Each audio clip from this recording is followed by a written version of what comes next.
monde, c'est Laura, j'espère que vous allez bien et aujourd'hui on se retrouve dans une nouvelle vidéo. Dans cette vidéo je vais vous parler d'un challenge, c'est-à-dire le Cold Winter Challenge. Un challenge que j'attendais depuis un moment parce que j'adore la période de Noël, j'adore l'hiver, j'adore me mettre sous les plaids et boire des chocolats chauds et surtout lire pendant des journées entières.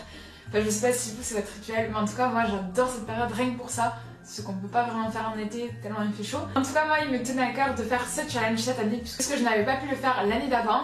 Et je vais vous expliquer un peu en quoi il consiste. Donc si vous ne connaissez pas, c'est un challenge qui a été repris par Margot Lizaze. De base il était d'une blogueuse mais elle n'a pas eu finalement le temps de le continuer au fil des années. Et du coup elle a passé le flambeau à Margot Lizaze. Elle a fait une vidéo qui explique très bien ce que c'est avec tous les menus etc. Si vous voulez des choses un peu moins brouillons et des choses un peu plus carrées, allez voir cette vidéo. C'est un challenge qui se déroule du 1er décembre au 31 janvier, donc sur 2 mois. Il nous laisse assez le temps quand même de lire. Et il y a des menus, donc forcément c'est sur le thème de Noël, mais on n'est pas obligé forcément de lire des livres qui sont en rapport avec Noël, ou du moins qu'ils ont un petit peu des allures de Noël. Je vais vous expliquer tout ça. Donc il y a 4 menus. Le premier c'est la magie de Noël. Donc là il faut lire des livres qui sont en rapport avec Noël. Ça paraît un peu évident, bravo. Des livres en rapport avec Noël. Le second menu c'est flocons magiques. Donc là c'est tout ce qui est fantasy, fantastique, réécriture de contes. On peut se faire plaisir pour les amoureux du genre, c'est-à-dire moi parce que je vais en lire plein. En troisième menu il y a marcher dans la neige. Donc là c'est plus des livres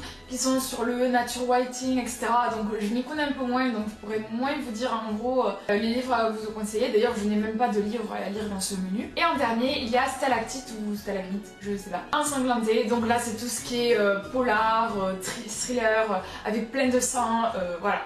Vous avez compris, il faut se faire plaisir aussi sur cette catégorie là. Et donc je vais vous montrer un peu les livres que j'ai choisi de lire sur ces 2 mois. J'ai oublié de préciser, vous n'êtes pas obligé de faire tous les menus, vous n'êtes pas obligé de lire 150 livres par menu. Le minimum c'est de lire un livre par menu. Les menus que vous avez choisis, vous n'êtes pas obligé voilà, de tous les choisir. C'est comme vous voulez, il n'y a pas de pression, c'est adapté aux petits lecteurs comme aux gros lecteurs. Il faut vraiment pas se mettre la pression, c'est un challenge pour vraiment tous se réunir autour des lectures de Noël et je trouvais ça super chouette. Donc on commence avec le menu flocons magiques que j'ai choisi parce que c'était celui qui me tentait le plus avec la fantasy fantastique.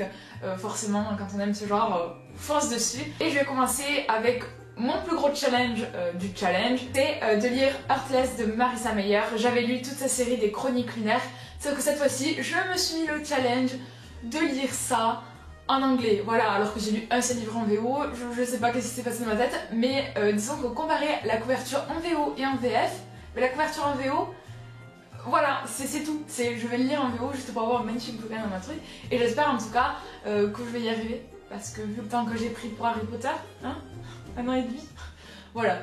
En soi j'espère y arriver, et puis je suis sûre que dans tous les cas ça va bien se passer, parce que c'est Marissa Meyer qui a écrit, et j'adore Marissa Meyer. Lisez ses livres d'ailleurs. En second livre pour ce menu, je vais lire Grisha de Lace Bardugo, le tome 1. Alors j'avais lu sa série Six of Crow, donc j'ai lu le tome 1, j'ai toujours pas lu le tome 2 alors qu'il me fait terriblement envie. Et je pense que je vais craquer parce que Grisha il m'attire trop, en plus sa couverture VF est super bien réussie. Aussi ça compte à chaque fois, vous avez remarqué. Et voilà, c'est une écriture que j'ai adorée, ça a été un de mes plus gros coups de cœur de cette année, les Six of Crow, et je me dis que Grisha c'est un peu dans la même ambiance, c'est dans le même univers. Alors pourquoi pas, alors franchement. Comment craquer, comment résister à ça quoi, c'est pas possible. On passe à un autre menu, donc stalactite ensanglantée, parce que je m'étais dit que j'avais pas lu tant que ça de polar et de thriller en ce moment et que ça me faisait bien envie. Et du coup je vais lire La nuit du renard de Mary-Higgins Clark. Donc c'est un rebac que j'ai récupéré de chez ma grand-mère, donc j'en ai plein et je me suis dit bah, ce serait l'occasion de découvrir un peu, de lire, surtout qu'en plus bah, c'est une grande auteure de renom pour les thrillers et polars. Donc voilà, je trouvais que ça tombait de sens, et puis comme il y avait Renard, je me suis dit ouais Renard ça a l'air chouette et tout, voilà. Je sais pas du tout de quoi l'histoire parle, et j'y fonce les yeux fermés, mais je me dis que je pense que je vais aimer, parce que les thrillers et les polars en général ça passe tout seul, et ma mère me les a beaucoup conseillés parce qu'elle les lisait aussi quand elle était plus jeune. Et je vais relire un livre, ce sera une relecture d'un de mes plus gros coups de cœur de toujours, que j'ai adoré lire, que j'adore relire parce que je l'ai relu beaucoup de fois, je peux vous le dire. Et à Noël j'aime bien le relire parce que ça me fait vraiment plaisir, c'est un livre vraiment tellement magnifique. Et le problème c'est que je sais pas dans quelle catégorie il est, en soi c'est pas très grave. Et je vais vous parler de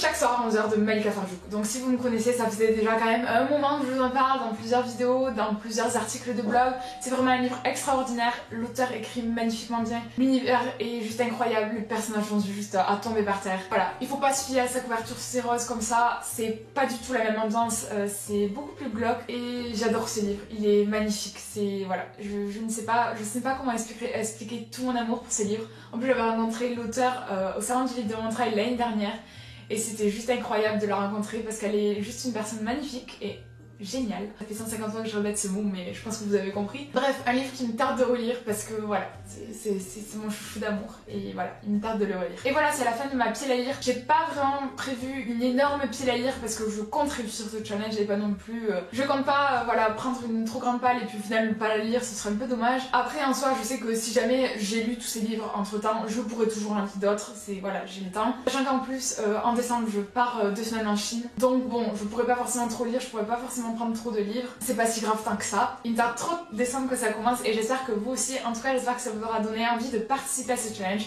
Et si vous participez déjà, dites-moi votre pile à lire ou donnez-moi des conseils sur certains thèmes, surtout par exemple pour marcher dans la neige ou la magie de Noël, parce qu'en soi j'en ai pas tant que ça. Donc si vous avez des recommandations à me faire, moi je suis toujours preneuse parce que j'adore découvrir de nouveaux livres qu'on voit pas forcément ou même qu'on voit beaucoup, voilà.